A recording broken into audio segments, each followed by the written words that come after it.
오늘도 주님을 만나기 위해서, 주님의 말씀을 듣기 위해서 영상으로 현장으로 예배를 드리고 계신 모든 분 사랑하고 축복합니다. 우리 먼저 인사하도록 하겠습니다. 은혜를 발견합시다. 은혜를 발견합시다. 감사합니다. 오늘 말씀을 통하여서 주님이 우리에게 주시는 그 은혜를 잘 발견할 수 있도록 간절히 기도하겠습니다. 우리 산득교회 성도님들은 혹시 마시멜로 법칙을 알고 계십니까? 마시멜로 법칙은 1960년대 스탠퍼드 대학교의 심리학자 미셸이 실시한 유명한 실험에서 나왔다고 합니다. 미취학 어린이들 635명을 한 명씩 작은 책상에 한 명씩 덩그러니 놓여있는 그 방에 초대했다고 합니다. 책상 위에 있는 것은 마시멜로 한 개와 칠 수 있는 종 하나였습니다. 그리고는 그 실험 연구자는 아이들에게 이렇게 말했다고 합니다. 애야, 아저씨가 바빠서 잠깐 나가봐야 할 것 같아요.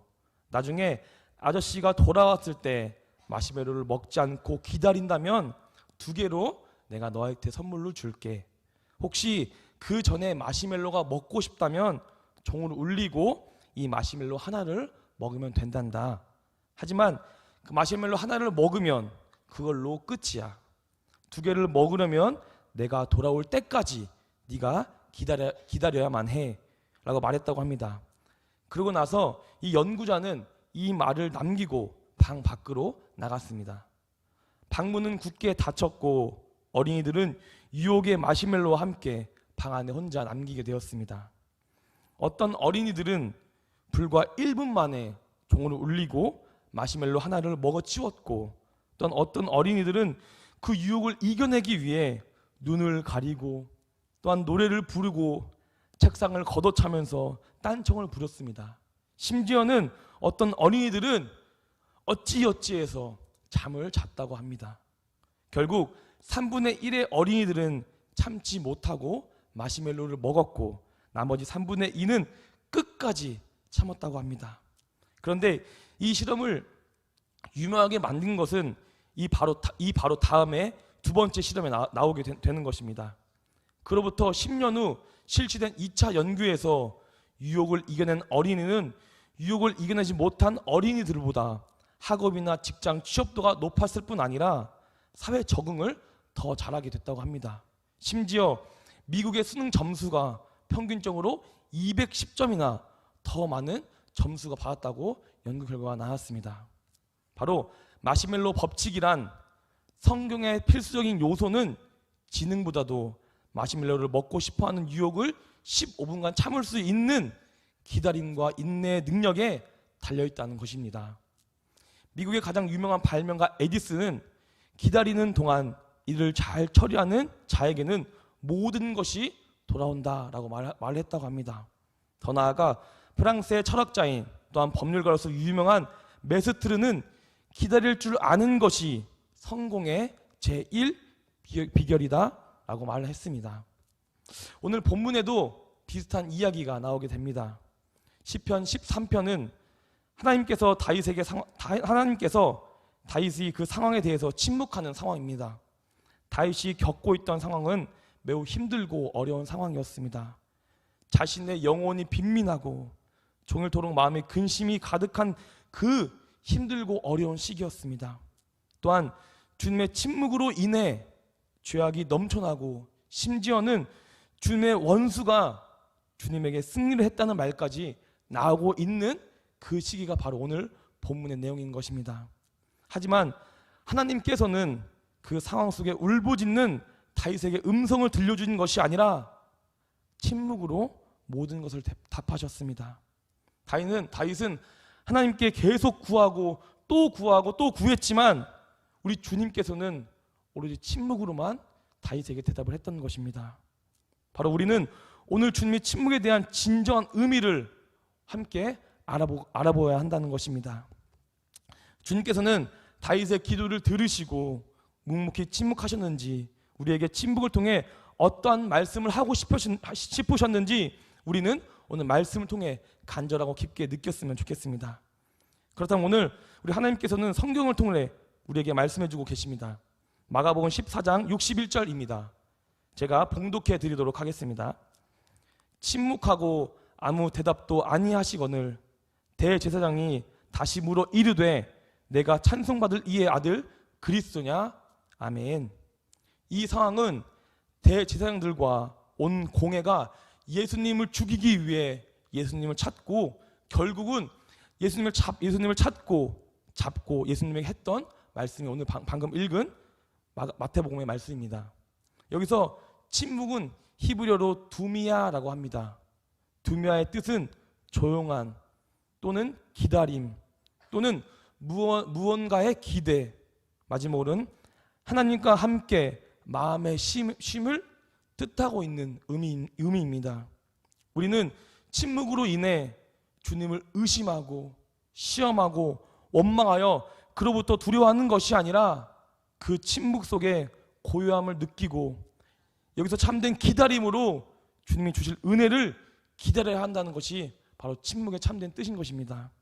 바로 주님이 침묵하신 그 이유는 우리에게 기다림을 알게 하시기 위해서인 것입니다.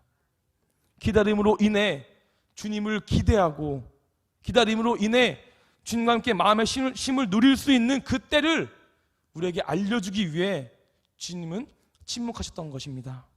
하지만 우리는 그렇게 생각하지 못할 때가 많습니다. 나의 부르짖음에 대해 응답하여 주시지 않는다고, 나의 기도를 들어주시지 않는다고 주님께 따지고 원망을 합니다. 바로 하나님의 때가 아닌 내가 하고 싶은 때, 내가 원하는 때에 주님이 그 답을 주시지 않기 때문에 우리가 주님의 침묵을 무시하고 원망하고 있는 것입니다. 우리가 만약 주님의 침묵하신 그 진정한 뜻을 알지 못한다면, 또한 주님을 기다리지 못한다면 주님을 의심하고 더욱이는 시험하고 결국은 주님으로부터 나오는 그 모든 것에 분리되고 주님이 주신 그 구원을 받지 못하게 될 것입니다. 성경에는 그렇지 못한 상황이 나오게 됩니다. 마가복음에 대제사장들이 예수님을 잡으시고 십자가에 못 박혀 죽기 전에 그 상황이 나오게 됩니다. 대제사장들이 예수님께 왜 너의 하나님은 너를 구해주시지 않고 가만히 있느냐, 이에 대하여 바로 또한 침묵으로 그들에게 대답을 했습니다.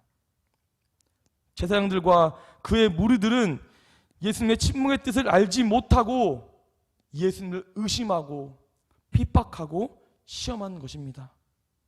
예수님은 하나님의 유일한 아들이심에도 불구하고 우리에게 잡혔다, 곧 십자가에 못 박혀 죽으시기 때문에 우리들에게 아무것도 못하는 사람이라고 그들은 의심하고 시험했습니다. 더욱이 대제사장들은, 그 무리들은 예수님께서 아무것도 못하고 그의 아버지 하나님은 순 거짓말쟁이며 능력도 없고 아무것도 할 수 없는 자이기 때문에 침묵하고 계신 줄 알고 있었던 것입니다. 예수님의 침묵으로 인해 그들은 더욱더 기고만장했을 것입니다. 하나님은 아무것도 하시지 못하는 분이시고 자신들의 생각과 뜻이 무조건 옳다고 자만하고 있었을 것입니다. 즉 침묵은 자신들의 의견에 반박하지 못하고 내 모든 것이 맞다는 그것을 그들이 더욱더 느끼고 나아갔을 것입니다. 또 마태복음 26장 64절에는 이렇게 말씀하고 있습니다. 내가 너희에게 이르노니 이후에 인자가 권능의 우편에 앉아있는 것과 하늘의 구름을 타고 오는 것을 너희가 볼 것이라. 아멘. 그렇습니다. 그들은 주님의 침묵을 의심하고 시험했기 때문에 그 은혜와 복을 받지 못하고 그저 쳐다보기만 했습니다. 그들은 침묵의 뜻을 알지 못했기 때문에 주님의 참된 사랑과 구원을 받지 못하고 참담한 어둠 속에서 그의 인생을 맞이했을 것입니다. 그렇다면 우리 예수님께서는 왜 침묵으로 모든 걸 답하셨을까요? 이 또한 아버지 하나님을 믿고 기다렸기 때문에 예수님은 모든 상황에 침묵으로 답하셨던 것입니다. 바로 내가 아닌 나의 아버지 주님께서 그들을 심판해 주실 것이라고 믿었기 때문에 예수님은 기다리고 또 기다리고 침묵으로 대답을 했던 것입니다. 그래서 어떤 모욕과 수모를 당해도 침묵으로 믿고 기다리고 또 기다렸던 것입니다. 우리도 우리 예수님처럼 침묵으로 모든 것을 주님께 믿고 기다리는 삶을 살길 간절히 원하고 간절히 기도하겠습니다.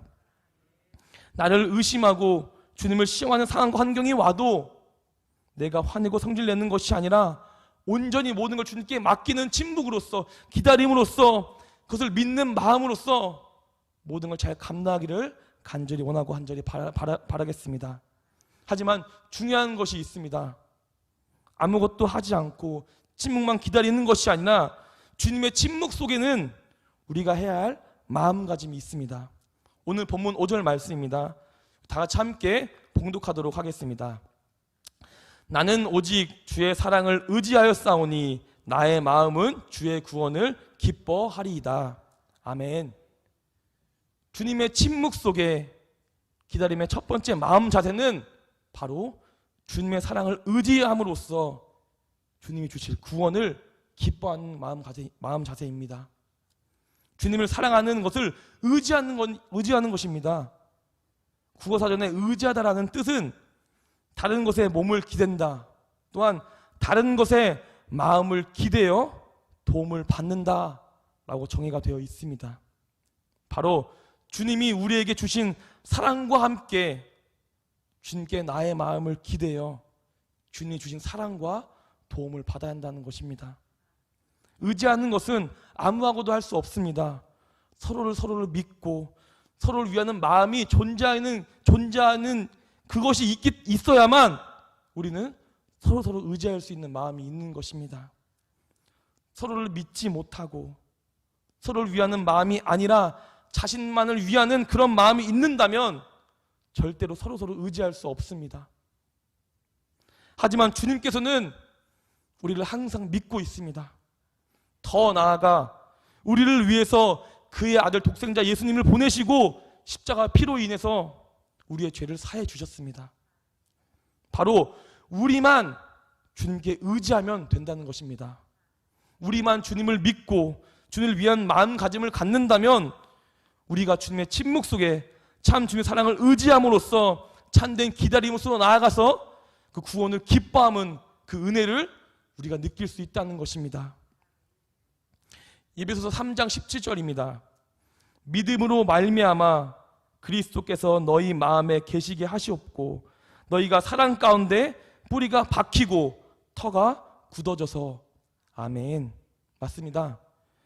우리가 주님을 의지한다면 우리는 주님에 대한 믿음이 굳건해질 것입니다.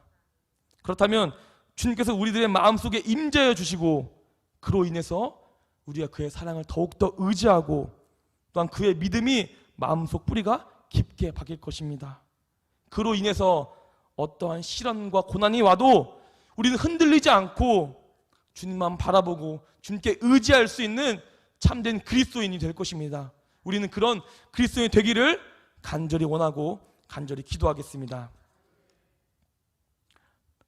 주님의 침묵 속에 기다림의 자세 두 번째는 바로 여호와를 찬송으로 인해 주님의 은덕을 받는 것입니다. 본문 6절입니다. 함께 말씀 읽도록 하겠습니다. 내가 여호와를 찬송하리니 이는 주께서 내게 은덕을 베푸심이로다. 아멘. 여기서 찬송하는 것, 이것은 히브리어로 샤바흐라고 한다고 합니다.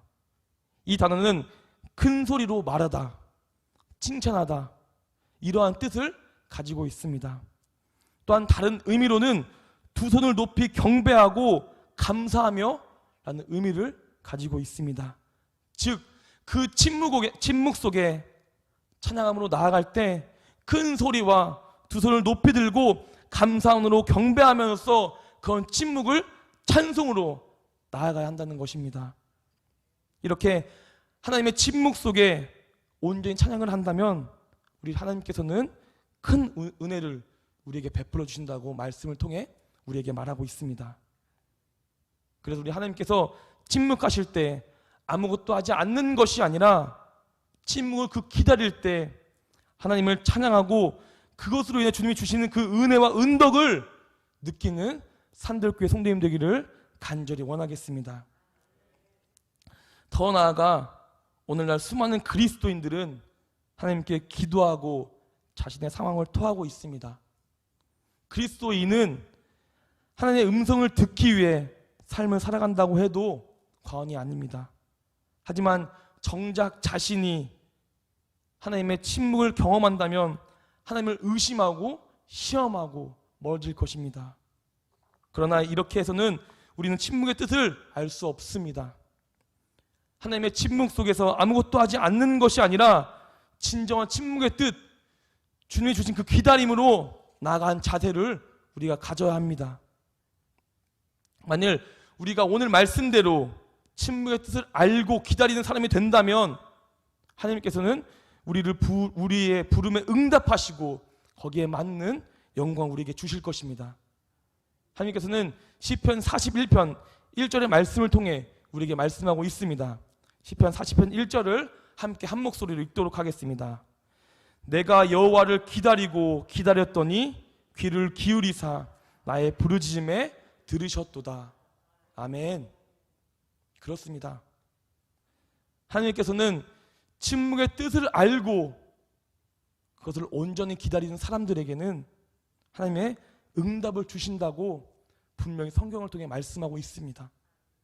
만약 우리가 오늘 본문의 말씀처럼 주님의 사랑을 의지하고 그런 기다림 속에서 주님께 온전히 찬양을 드린다면 우리에게 말씀하고 있습니다. 내가 기다리고 너희가 기다리고 기다렸으면 내가 너의 귀를 기울이고 내가 너희의 부르짖음에 응답한다.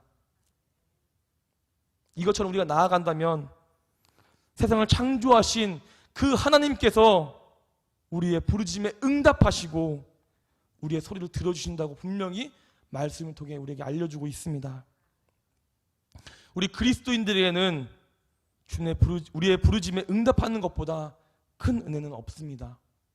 바로 우리가 그 침묵 속에서 주님을 끝까지 기다림으로 그 모습을 나아간다면 이 모든 것을 우리에게 준다고 말씀하고 있습니다.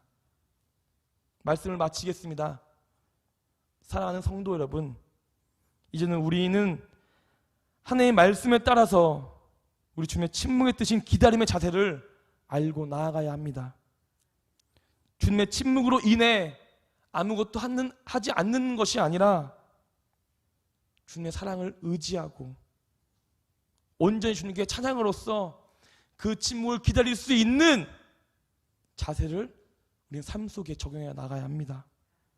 그로 인해서 하나님의 능하신 손으로 우리에게 주실 은혜를 우리는 축복하고 그 모든 것을 누릴 수 있다는 마음가짐으로써 모든 삶을 살기를 간절히 원하고 간절히 기도하겠습니다. 더 나아가 우리는 정말 진정한 기다림을 하고 있습니다. 바로 산들교회 비전센터 완공을 위해서 기다림의 자세를 취하고 있는 것입니다. 하지만 우리는 아무것도 하지 않는 것이 아닙니다. 특별 새벽 예배로 또한 기도 릴레이로 또한 찬양하고 모든 것을 기도로서 그 기다림을 나아가고 있습니다. 그렇다면 주님께서는 그 기다림을 응답하여 주시고 더 나아가 우리 사랑하는 산들교회 비전센터를 더욱더 은혜롭게 영광스럽게 완공을 해주실 것입니다. 우리는 그 모든 것을 믿고 나아가는 사랑스럽고 멋진 산들교회 성도님 되기를 간절히 원하고 간절히 기도하겠습니다.